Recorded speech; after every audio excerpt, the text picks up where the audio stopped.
Il existe un phénomène chez l'homme, un phénomène assez particulier parce que il fait partie de sa personnalité et dans un même temps, il coïncide avec des aspects de lui-même qui n'ont aucune relation avec sa réalité. Ce phénomène, c'est l'image que nous avons de soi-même. L'homme a une image de lui-même parce que il pense en fonction de ce qu'il croit être. Donc, il agit par rapport à ce qu'il pense et il devient graduellement au cours des années une manifestation concrète d'une façon de penser qui ne coïncide aucunement avec son être réel. Il y a des cas où l'homme, à cause de l'image qu'il a de lui-même, devient prisonnier de cette image et n'est plus capable, au cours des années, de s'en défaire parce que l'image est devenue non pas simplement une projection de lui-même, mais elle est devenue une mémoire, c'est-à-dire une façon accumulative de rechercher constamment dans le passé une façon d'être, une manière d'agir qui coïncide avec son état émotif et son état mental. Et même si cet homme est très intelligent, il deviendra prisonnier de l'image qu'il a de lui-même parce que cette image deviendra trop forte pour qu'il puisse finalement la briser. Il ne faut pas oublier que l'image que l'on se fait de soi est toujours une image qui est à la mesure de notre impotence, qui est à la mesure de nos illusions, qui est à la mesure de nos projections. Donc l'image, même si elle est bonne, même si elle semble être bonne, n'est jamais réelle.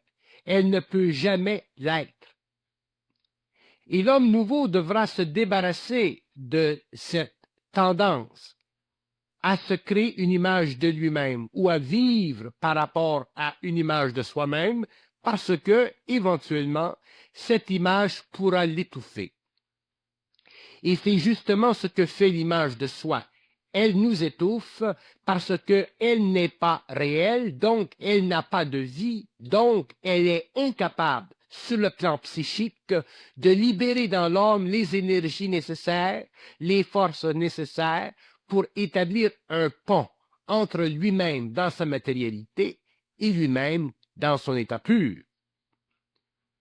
L'image que l'on fait de soi souvent nous glorifie. Elle nous glorifie parce qu'elle a tendance à nous assurer une certaine réflexion positive à partir des autres. Et cette image, si elle n'est pas contenue, si elle n'est pas contrôlée, si elle n'est pas éventuellement fracassée, devient un piège. Elle devient un piège pour l'homme, elle devient aussi un piège pour son esprit. Et c'est plutôt le piège de l'esprit qui est dangereux, parce que l'homme dépend de son esprit, dans ce sens que plus l'homme a de l'esprit, moins il est susceptible de nourrir une vie qui ne convient pas à sa réalité. Mais si l'esprit de l'homme est piégé, si sa source est piégée, à cause d'une image que lui s'est fait de lui-même, à ce moment-là, l'homme se trouve dans des draps très dangereux dans ce sens que il peut en arriver un jour à ne plus pouvoir se sortir d'une situation qui ne convient pas à son équilibre, tant sur le plan psychique que sur le plan matériel. L'image que l'on se fait de soi ne peut jamais être réelle, même si elle nous semble bonne, même si elle nous semble opportune, parce qu'elle ne convient pas à notre taux vibratoire. Donc, naturellement, elle nous enlève de l'énergie sans que nous nous en apercevions. Et au cours des années, nous perdons graduellement de l'énergie. Il vient un temps où nous n'en avons plus, c'est-à-dire que vient un temps où nous n'en avons pas assez pour réellement créer en nous-mêmes cette révolution profonde qui demande que l'homme nouveau soit capable de prendre en main la totalité de son esprit pour pouvoir faire vibrer dans ses principes une énergie qui lui donneront une pleine satisfaction d'être, autant sur le plan mental que sur le plan émotionnel, vital et matériel. Donc, les gens qui ont ou qui vivent d'une image d'eux-mêmes sont des gens qui peuvent très, très facilement, après un certain nombre d'années, en arriver à vivre des blocages jusque sur le plan matériel, blocages qui deviendront des blocages d'énergie menant à la maladie. Il y a une relation étroite entre l'image que nous nous faisons de soi et les genres de maladies que nous connaissons. Parce que l'image que nous nous faisons de soi est une image composée par progression, c'est-à-dire par réflexion graduelle au cours des années, qui crée en nous un état d'énergie susceptible de découler directement de notre état mental ou de notre état affectif. Donc, l'image que l'homme se fait de lui-même n'est pas particulièrement bonne, même si elle semble être bonne. Parce que cette image ne convient pas à une dimension de son être qui doit représenter, même dans la matière, un pont qui unit l'immatériel au matériel. Il faut que l'immatériel ou l'esprit ou la lumière dans l'homme s'unissent avec le matériel d'une façon harmonisante, d'une façon de plus en plus unifiante, afin que l'homme puisse constamment se tonifier sur le plan matériel. Mais s'il se fait une image de lui-même, il bloquera cette énergie et viendra peut-être le temps ou le point, si vous voulez, où il sera incapable de s'empêcher de vivre de la diminution d'énergie et il deviendra émotivement, mentalement ou même physiquement malade. Donc, il y a une relation étroite entre la maladie et l'image que nous nous faisons de soi. À partir du moment où nous vivons une image de nous-mêmes, nous créons en nous-mêmes des états d'esprit. Qu'est-ce qu'un état d'esprit? Un état d'esprit, c'est une composante psychologique qui est faite d'émotions et de mentalités subjectives qui représente pour nous une forme de mentation, c'est-à-dire une forme de psychisme qui ne convient aucunement à la réalité de notre lumière. Dans ces états d'esprit, nous sommes des êtres aveuglés par des composantes émotives ou mentales qui naissent de l'image que nous nous faisons de soi. Et au lieu de vivre de notre lumière, nous vivons de notre esprit emprisonné dans ses formes, emprisonné dans une façon de penser, une façon de voir, une façon de nous projeter dans le monde. Il faut très bien comprendre la différence entre l'esprit de l'homme et la lumière de l'homme. Il y a une très grande différence. Bien que souvent nous disions que la lumière c'est l'esprit, que l'esprit c'est la lumière, il y a effectivement une différence entre l'esprit de l'homme et la lumière. La lumière, elle est cosmique, elle est prépersonnelle, elle est sans identité, elle est purement créative, elle est originale, elle est source, elle est pouvoir. L'esprit de l'homme, c'est le mouvement de cette lumière à travers ses plans, qui, au cours de l'évolution, ont créé des aspects plus ou moins évolués que nous appelons dans le passé l'âme et que nous appellerons demain l'esprit pur, c'est-à-dire la lumière dégagée de mémoire.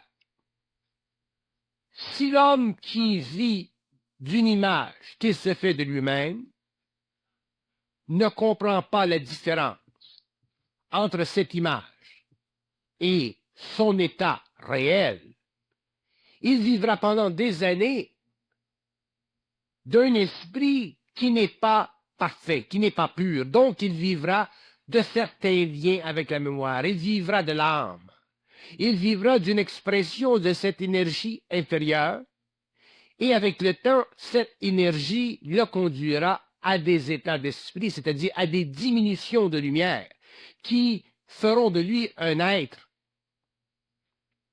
non totalement développé, non totalement perfectionné, donc un être incapable de sentir la totalité de son identité, donc incapable de surgir instantanément dans la vie pour corriger les abus qui coïncident avec l'image qu'il se fait de lui.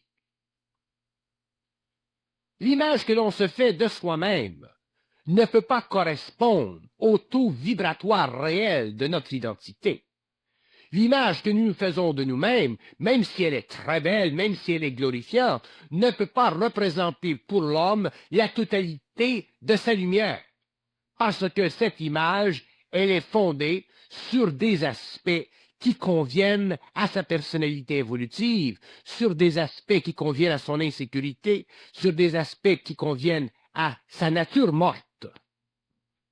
Et bien que la nature morte de l'homme semble souvent être très vivante, vous regardez après quelques années et vous voyez que cette vitalité, dans le fond, elle n'est pas réelle parce que nous vivons quelque part dans le temps une brisure, une rupture de notre machine. Et la machine humaine n'est pas supposée succomber à des états d'esprit. La machine humaine est supposée être capable de vibrer à l'unisson avec l'énergie de la lumière de l'homme. Donc, si nous connaissons ou nous vivons des images de soi, il est grand temps que nous puissions commencer à les défaire, à les démanteler, ces images, afin de pouvoir laisser passer en nous cette énergie qui est créative, qui est neuve, qui ne fait pas partie de la personnalité, qui ne fait pas partie de l'ego, mais qui fait partie de la totalité de l'homme et qui doit descendre dans la matière de l'homme pour que ce dernier se transforme, pour que ce dernier devienne réellement vital, pour que ce dernier devienne réellement créatif, heureux, plein, rempli, 360 degrés. Et vous direz, mais comment peut-on voir, savoir, comprendre que nous vivons d'une image de nous-mêmes? Je vais vous donner un point de référence très simple. Nous vivons de l'image de soi-même quand nous avons une impression de nous-mêmes, d'être plus ou moins favorisés sur le plan de la personnalité. Et cette image de nous-mêmes, elle est totalement en relation avec le monde extérieur. Et elle ne peut pas être créative. Parce que le monde extérieur n'est pas pour l'homme le point central de sa vie. C'est le monde intérieur qui est pour l'homme le point central de sa vie. C'est son être. Donc l'image que nous nous faisons de nous-mêmes ne peut pas donner à l'homme l'équilibre sur le plan de l'énergie dont il a de besoin pour être parfaitement bien dans sa peau. Si une personne a l'image de lui-même qui le glorifie, cette personne bénéficie d'impressions venant de l'extérieur. Si une personne vit une image négative d'elle-même, elle aussi subit la valeur négative d'impressions venant de l'extérieur. Donc, c'est toujours un phénomène de comparaison. Alors que l'homme nouveau, l'homme créatif, l'homme intégral ne peut pas se comparer ni favorablement ni défavorablement parce qu'il est un agent créateur, c'est-à-dire qu'il est l'expression créative de son énergie. Et c'est à ce moment-là que cette énergie descend en lui, alimente ses principes pour faire de cet être un être de plus en plus intégré, en fusion, de plus en plus un être unifié à sa réalité. L'image que nous nous faisons de nous-mêmes, l'habitude reliée à cette manufacture d'image, constitue pour l'homme le plus grand danger en ce qui concerne l'équilibre de ses forces psychiques, l'équilibre en lui de la lumière avec ses principes planétaires. Et puisque la lumière est une énergie absolue, elle ne peut pas être à long terme déviée de son mouvement. Et la résultante de cette déviation, si elle existe, et elle existe chez l'homme, c'est la maladie, c'est-à-dire le désordre psychique sur le plan mental, sur le plan émotionnel, sur le plan vital et éminemment sur le plan matériel. Vous direz, mais il faut quand même dans la vie que nous ayons une image de nous-mêmes, il faut que nous ayons une image qui nous donne une impression de ce que nous sommes. Et je vous dirai, l'impression que vous avez de ce que vous êtes, qu'elle soit favorable ou qu'elle soit défavorable, n'est pas réelle. Donc, vous n'avez pas besoin d'image de vous-même. Évidemment, se libérer de l'image que l'on a de soi n'est pas facile parce que cette image constitue le principe moteur de notre personnalité ou du développement de notre personnalité. Mais nous devons comprendre, par contre, les lois de l'énergie. Nous devons comprendre que l'énergie créative en elle-même est un soutien absolu pour l'homme. Elle est un soutien absolu à tous les niveaux. Et l'homme, l'ego qui se conscientise, doit apprendre graduellement au cours des années à pouvoir vivre en relation créative avec cette énergie sans toujours ramener dans sa vie une image qui ne constitue d'aucune façon un point de repère absolu pour sa qualité de vie mentale, émotionnelle, vitale ou matérielle. Pour que l'homme soit bien dans sa peau, il faut qu'il ait un référent absolu. Et ce référent absolu, c'est l'absence de l'image que nous avons de soi. À partir du moment où l'homme n'a plus d'image de lui-même, il entre, ou il devient, ou il crée le référent absolu de son être. Donc, il entre dans son identité et il commence à être parfaitement bien dans sa peau parce qu'il n'a plus besoin de se mesurer d'aucune façon, positivement ou négativement, face à sa réalité. Il est dedans et il se sied bien dedans. La création de l'image de soi constitue chez l'homme évolutif une aggravation constante dans sa vie. Une aggravation parce que il ne pourra jamais vivre, bénéficier pleinement de cette image, qu'elle soit négative ou positive, parce que l'énergie créative de son être voudra toujours aller au-delà et plus loin que le statu quo de l'ego. L'image que l'on s'en fait de soi est un statu quo. C'est une barrière temporaire, plus ou moins élevée. Et la lumière de l'homme voudra toujours aller plus loin. Elle voudra toujours définir la réalité de son principe de liaison avec lui, parce que la lumière, elle est créative. Elle est constamment en voie d'évolution. Elle est constamment en voie de mouvement. Elle veut toujours participer à la vie matérielle de l'homme. Donc, elle veut constamment travailler sur ses principes pour l'amener, cet homme, éminemment, à une conscience intégrale, c'est-à-dire à une conscience capable de supporter l'absence totale d'imagination, l'absence totale d'image de soi, l'absence totale de version que nous avons de nous-mêmes. À travers l'image de soi, nous nous créons des versions de nous-mêmes et éventuellement, nous en arrivons petit à petit à croire à ces versions de soi.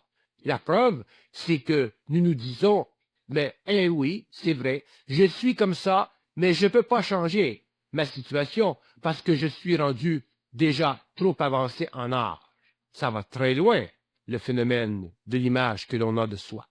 Un homme qui n'est pas capable à 15 ans, à 20 ans, 30 ans, 40 ans, 50 ans, 60 ans, qui n'est pas capable de se changer, autrement dit de se transformer, parce qu'il a l'impression que l'image qu'il a de lui-même est trop avancée, elle fait trop partie de sa caractéristique humaine. C'est un homme qui est fatalement lié aux lois de l'évolution, qui est fatalement lié aux lois de la dégénérescence, qui est fatalement lié aux lois de la mort. Il faut bien comprendre ce que nous voulons dire par l'image que nous nous faisons de soi. Il faut le comprendre dans ce sens que ceci signifie que tout homme, tout être planétaire constitue une dimension inférieure à son potentiel de vie. Même si l'image qu'il a de lui-même est glorifiante. Le potentiel de vie de l'être est toujours au-delà de la polarité du bon ou du mauvais, du grand ou du petit. L'intégration de l'énergie de l'homme est un phénomène cosmique. C'est un phénomène d'unification entre la matière et l'esprit pur. C'est un phénomène de régénération.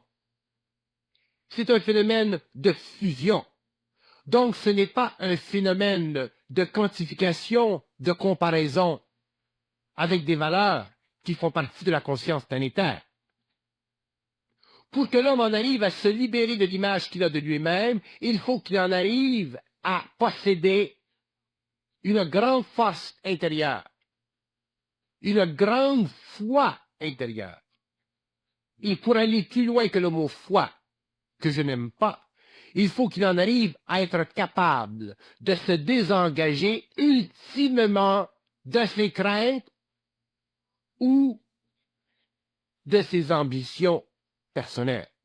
Et lorsque nous parlons d'ambition personnelle, nous ne parlons pas d'ambition personnelle dans ce sens que l'homme ne doit pas avoir d'ambition personnelle.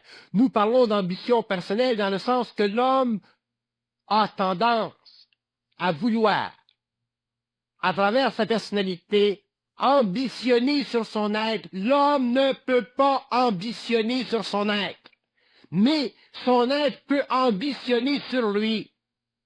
Et c'est lorsque l'être de l'homme, la lumière de l'homme, ambitionne sur la personnalité, lorsque la lumière de l'homme ambitionne sur l'image qu'il a de lui-même, c'est à ce moment-là que l'homme, dans son égoïcité, dans son égocentricité, dans la valeur qu'il se donne, qu'elle soit bonne ou qu'elle soit mauvaise, que l'homme craque. Autrement dit, que l'homme se transforme, qu'il devient nouveau, qu'il devient réel, qu'il devient le mouvement même de la lumière à travers les principes humains planétaires d'une conscience en évolution. L'image que l'on se fait de soi constitue en réalité un blocage, un mur. Et ce mur intervient constamment à tous les niveaux de notre vie pour faire de l'homme un être incapable de vivre et de bénéficier de l'ambition de sa lumière sur ses principes. C'est la lumière de l'homme qui doit ambitionner sur ses principes inférieurs afin de faire vibrer ses principes, afin de les élever en pouvoir, afin de les élever en termes de vie, de vitalité. Mais si l'homme veut, lui, à partir d'une image qui se fait de lui-même, image qui soit inférieure ou supérieure, ambitionner sur la vie, il ne pourra pas la faire, parce qu'il sera coupé constamment de la vie. Donc, éventuellement, bénéficiant temporairement d'une image positive de lui-même, il se rendra malade. C'est ce qui se produit avec les gens qui fonctionnent, les gens dans la société, qui, à 45 ans, commencent à sentir la rupture de la machinerie, ainsi que les gens qui, à cause de l'état mental inférieur, sentent, après un certain nombre d'années, qu'ils n'ont pas réussi leur vie. Dans les deux cas, l'homme vit d'une image qui n'est pas réelle, parce que, dans les deux cas, il s'est créé un mur. Que le mur soit doré ou que le mur soit sans coloration, c'est tout de même un mur. Et c'est lorsque l'homme aura compris ceci qu'il réalisera que la permanence de sa conscience ne peut pas être manifestée tant qu'il aura suffisamment d'espace dans le mental, à cause de son émotivité, à cause de sa mémoire, pour se créer une image, une ombre, sur ce mur, qui, dans le fond, représentera toujours pour lui son impuissance. L'image que l'on a de soi est une perception faussée de notre réalité. Plus l'homme se conscientisera, plus sa perception de lui-même deviendra réelle, deviendra intégrale, deviendra foncièrement sans coloration. Donc, plus l'homme se conscientisera, plus il aura une perception de lui-même et moins il aura d'image de lui-même. Et la perception de soi ne pourra pas être ajustée à l'émotif ou au mental de l'ego. Ce sera simplement une perception de soi, c'est-à-dire une réalisation à un niveau ou à un autre du mouvement de l'énergie à travers l'homme. Donc, comprendre la différence entre la perception de soi et l'image que l'on a de soi-même, c'est très important parce que c'est là que l'homme pourra commencer finalement à mettre le doigt sur un aspect de sa réalité. La perception de soi sera toujours plus difficile à définir parce que elle sera de plus en plus au-delà de la forme. Elle sera de plus en plus simplement créative. Alors que l'image de soi est beaucoup plus facile à définir. C'est beaucoup plus facile pour l'homme de mettre le doigt sur l'image qu'il a de lui-même que sur la perception qu'il a de lui-même. Et la perception, c'est le mouvement de la lumière à travers ses principes. Plus il est conscient, plus cette perception est grande, plus elle est réelle, plus elle est intégrale, moins elle est facile à définir, mais de l'autre côté, plus elle est. Alors que dans le cas de la vision ou de l'image de soi, le mouvement de l'ego est plus graphique. L'ego peut plus facilement constater, sentir une sorte de contour de lui-même. Alors que lorsque l'homme a une perception de lui-même, une perception de plus en plus intégrale, ça devient de plus en plus difficile pour lui de sentir le contour de cette perception parce que justement, c'est le mouvement de l'énergie en lui qu'il perçoit à travers ses principes. L'image que l'on a de soi ne peut pas engendrer dans l'homme la permanence de sa paix d'esprit, parce que cette image, elle est fondée sur des principes de vie extérieurs à sa réalité. Ce n'est que lorsque l'homme entrera dans la perception de son être qu'il commencera à sentir cette paix, cette permanence de paix en lui-même, cet état d'esprit réellement acier sur une conscience absolue. C'est là que l'homme passera de l'existence à la vie, et c'est là que ses principes s'équilibreront, que ses forces intérieures s'ajusteront, et qu'il pourra commencer à bénéficier de son être, de sa lumière, et dans un même temps participer à l'activité créative de son esprit sur le plan matériel d'une façon qui convient parfaitement aux normes de la vie. L'image que l'on a de soi ne peut convenir qu'à l'impression que l'on a de soi. Alors que la perception que l'on a de nous-mêmes ne peut convenir à rien qui fasse partie de notre personnalité. La perception que l'on a de nous-mêmes fait partie du mouvement de la lumière dans l'ombre. Et cette perception, elle est totalement désengagée de l'aspect graphique, c'est-à-dire de l'aspect émotif et mental de la conscience égoïque. Alors que l'image que l'on a de soi-même fait réellement partie des composants émotifs et mentales de l'ego. Et nous pouvons facilement voir à travers cette image, non pas une perception réelle de soi-même, mais une impression calculée de soi-même. Donc, voyez la différence entre l'image, la perception et l'impression. Vous verrez que dans l'image, il y a une projection égoïque.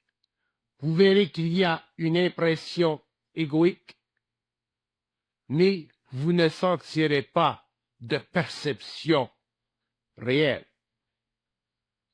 Si vous êtes plus conscient, ou si vous êtes de temps à autre très conscient, vous verrez que la perception de soi est ultimement indéfinissable et que dans cette perception de soi, l'impression de soi et l'image de soi-même n'existent pas.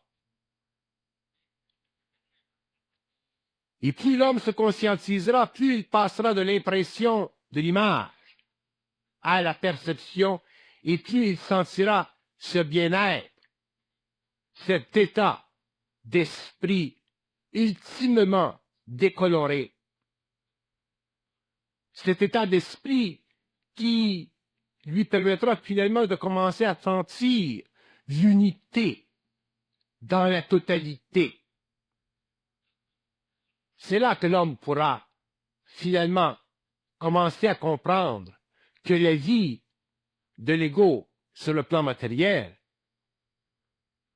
est extrêmement créative lorsque ce dernier ne vit plus d'image, parce que, justement, le mur qui a bloqué l'énergie a été finalement rompu et finalement l'ego s'aperçoit que la vie elle est derrière lui, que le mouvement de l'énergie est derrière lui, et que dans ce mouvement l'image et l'impression de soi se réduisent de plus en plus à des ombres pour laisser finalement place seulement à la lumière de l'âme, c'est-à-dire au bien-être dans l'âme. Parce que la lumière de l'âme, c'est le bien-être dans l'âme. L'homme pourra mesurer sa lumière lorsqu'il pourra sentir le bien-être. Il y a une relation parfaite entre le bien-être et la lumière. Lorsque l'homme sent le bien-être en lui-même, il y a en lui-même plus de lumière. Et lorsque le bien-être de l'homme deviendra permanent, la lumière sera permanente. À ce moment-là, l'homme n'aura plus besoin d'image de soi pour vivre. Il n'aura plus besoin d'impression de soi pour se nourrir, parce qu'il sera nourri de l'intérieur, au lieu d'être nourri par les mécanismes périphériques à sa réalité. L'image que l'on a de soi-même est toujours une image ou une impression que nous voulons garder. C'est-à-dire une impression que nous voulons sentir. Même si cette image que l'on a de soi-même n'est pas bonne. Écoutez bien ceci. Je dis, même si cette image que l'on a de soi-même n'est pas bonne, parce que même dans l'image de soi qui n'est pas bonne, qui n'est pas favorable, l'homme, l'ego, s'écoute. Et c'est parce que l'ego s'écoute qu'il est capable de continuer à nourrir cette image qu'il a de soi, parce que même si elle n'est pas bonne, il n'a pas besoin de faire l'effort réel de la volonté pour la transformer. L'ego peut se jouer des jeux absolument subtils. L'ego peut vivre, connaître une image de soi qui n'est pas bonne, la garder, l'aimer, vouloir la changer, mais ne pas pouvoir la changer, parce que dans le fond, il ne veut pas la changer, parce que dans le fond, il n'a pas la volonté nécessaire pour la changer, parce que dans le fond, il n'a pas la volonté. Point final. Vous comprenez? Je prends l'exemple de l'image négative que l'on a de soi, parce que c'est plus facile de ne pas comprendre que l'image que l'on a de soi qui est négative, que cette même image, nous voulions la garder. C'est plus facile de ne pas comprendre ceci que de ne pas comprendre l'image qui est plutôt favorable. Parce que nous aurions la tendance à croire que l'ego, qui n'a pas une bonne image de soi, veut réellement l'éliminer, cette image de lui-même, et qu'il est prêt à le faire, qu'il est capable de le faire, qu'il n'est pas intéressé à cette image.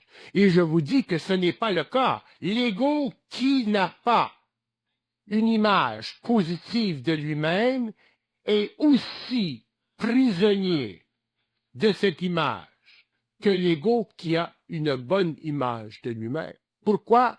Parce que la force, la volonté, la puissance, la clarté, la lumière, la perception nécessaire pour transformer à fond son état d'esprit devient pour lui presque qu'une œuvre, devient pour lui presque prométhéen. Et c'est là que nous faisons face à des situations où nous trouvons des personnages, des personnes, des personnalités plutôt, qui réalisent qu'ils vivent avec une image de soi, qu'ils veulent ou qu'ils voudraient bien faire sauter cette image d'eux-mêmes, mais qu'ils ne sont pas capables. Pourquoi? Parce qu'ils aiment cette image, parce que, en aimant cette image, ils s'empêchent d'être obligés de réellement travailler la terre de leur inconscient. Donc, ils continuent leur petit chemin. Ils continuent leur petit état. Et les années passent, les décennies passent, et ces êtres se retrouvent, après un certain nombre d'années, prisonniers ou prisonnières d'une congestion interne, d'un blocage interne qui devient naturellement de plus en plus difficile à transformer. Pourquoi? Parce que ils se sont toujours leurrés. Ils ont toujours voulu ou consenti, ce qui est plus juste, à demeurer dans une sorte de situation psychologique, mentale et émotive, plutôt que de naître à nouveau dans une nouvelle condition créée par eux-mêmes, avec leur force. Donc, il est très important pour l'homme de comprendre que ce n'est pas seulement l'homme qui a une image bien colorée de lui-même qui veut la garder, mais même l'homme qui a une image diminutive de lui-même, lui aussi veut la garder, cette image, parce qu'il a peur de faire surgir en lui les forces qui mettraient par terre ses fantaisies, ses imaginations, ses fantasmes.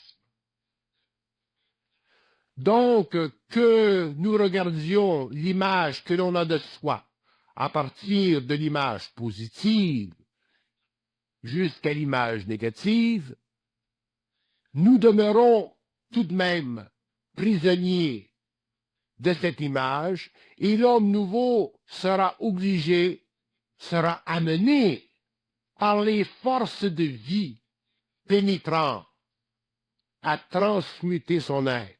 Autrement dit, à prendre sous son contrôle le cinéma psychologique de son mental pour finalement se créer une pièce de théâtre réelle où lui deviendra acteur au lieu d'être simplement une projection sur l'écran psychologique de son moi.